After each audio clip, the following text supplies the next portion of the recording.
NV16. So, gagawin natin, power on. Power on.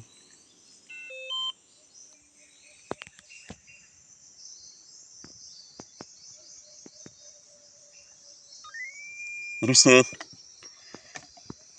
Tapos, tayo sa machine, sa ano mo, software, password, 1, 2, 3, 4, enter. Yan. Times dun sa icon ng connect. Yes. Nakakonect na ang Bluetooth niyan. So, ang gamit natin na comb, try natin yung comb 4. Yan, gumalaw na. So, okay na yan. So, pag ito na umiilaw siya bro, i-reset mo yan. Yan. So, gagawin natin, ang tawag dito, dyan kasi bro, ito yung binaunan ko dati ng 2x3 na box. Dalawa yun non-ferrous saka ferrous. Ang lalim yan, 8 to 7 meter. Nakatabingi nga lang yun kasi medyo malaki yung box. Pero silimento ko natin yan. Kaya may hukayan ngayon, binaunan ko kasi na ano yan sa ilalim ng ng malit na box. Pero inalis ko na. Kasi pinanay ko yung venue dito dati. Ngayon, ang ilalim yan, cement pa rin yan, nakasimented pa rin siya sa ilalim. Ngayon, paggamit ko bro, yung tatlong zero dito, horizon yan. Pag nasa labas ka, palagi yung sensor mo nakaganito bro. Yan. Ngayon, para magkaroon ka na idea sa lalim, kukunin mo yung degrees nito, kung ilang degrees siya, kung ilang ganon. Yan. Pag doon tinamaan yung kulay pula na nag-red, na nag-square, ibig sabihin, yung target area mo, possible, susukatin natin kung ilang deep yung gano'n, yung 45 degrees. Sabihin natin na sa 10 meter. Depende sa distansya mo. Para magkaroon ka na ng another knowledge sa lalim ng pagkuha ng lalim ito. Pero meron din siyang depth dyan nakalagay. Pero based nga sa experience ko, walang 100% sa depth. Kaya dito, ang kaganda naman ito, pwede ka kumuha ng basihan mo sa degrees niya. Diba nakatayo ka dito, tapos sa sensor mo, nag-react siya, ganun ang posisyon. So, pwede ka kumuha ng degrees doon sa depth niya. Yan. Kasi wala bro, walang, lahat na scanner, walang, walang nakapix na depth. Kung kasi kinukuha niyan, yung layer ng soil kung gaano siya kalalim. Yan. So, ganun bro. Ngayon, rin mo ha kung saan sa mag-react ang kulay pula. Ibig sabihin, tinamaan natin yung kulay red na Pag ito bro nag-iilaw, i-reset ko lang palagi. Ibig sabihin, nadi-distract siya unang-una, mayroong, dyan, maligay ka, may bukas na yan. I-reset ko siya. So, ngayon, i-start natin. Lagay ko sa inyo, day, outdoor, i-start ko na. Pero, naka-horizon ka. Tinan mo, naka-horizon yun, i-guhit. Straight, tatlong zero yan, palagi. So, pag in-start ko yan, bro, tinan mo, pag in-scan ko ito, bro, mo, dadaan ko ibababa.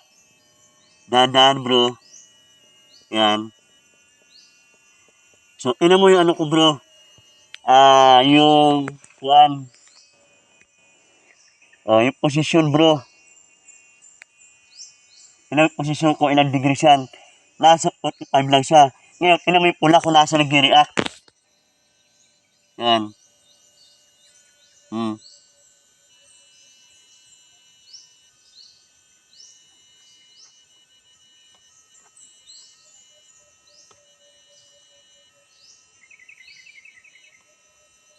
Hmm. Yan bro, live yan tinan mo yung red square boot tinamaan. Ang yan ng lalim sa gitna, ang binibigay niya 8 meter nga. Ilagay mo sa pinakagitna. 7 to 8 meter. Ayan. 7 to 8 meter. Ayan. Tapos, tinan mo bro yung niya. Yung kulay pula. Ang posisyon ko tinan mo. Ganyan bro, pagkuha ng ano niya, lahat nag-react siya. Yan, yan. Kaya mo yung degrees niya kung ilan, 25 degrees. Ibig sabihin, tinamaan ko yung box na sa S-meter. Ang layo ko naman dun sa ano, mga 15 feet sa butas. Yan mo yung dinaanan bro. Parang klaro, pag yung dinaanan pababa, na nagbaon. Pababa yan. Yan, 7 to 8 meter ang binibigay niya. Yan, 6. Ang 13, nasa labas yan. Pag pasok sa gitna, 7 meter. Oh, nasa gitna, 7 meter nga, hanggang 8. So, ganyan bro, pagkuha ng ano nito, ng prospect. Yan, tignan mo ano niya, oh, yung dinaanan, klaro rin, di ba? Ayan, oh, pababa. Yan, yung red square niya, yun yung target natin. Sa mga baguhan na gumagamit, yan po advice ko kasi marami nalilito. Dahil ko, no, nakailang degrees ako, 5 degrees, tinamaan ko yung ano. Ibig sabihin, yung sukat ng target mo, nasa possible, susukat mo yung distansya mo, 45 degrees dito sa distansya mo, pailalim. Kung gaano kalalim yung ano natin. Yung degrees nito, ganito, oh, 45 degrees yan. Doon sa nag-react, ayan, oh, live ko, live scanning kasi ko. Yan, yan. Ang binibigay niya, 7 meter, ang pinaka, ano, sa center niya, depth niya. So, yun po ang ano ng ELV system. Ang kaganda ng ELV system at kakaiba, masyado malakas yung sensor niya. Yung 3D na binibigay niya, mas malinaw ang ano niya. Pati na mo dito, oh, side view. Quadratic talaga.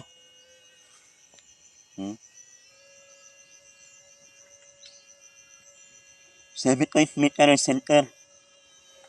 Ganda.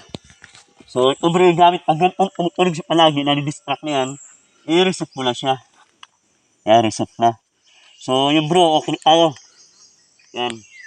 Baka itong linggo,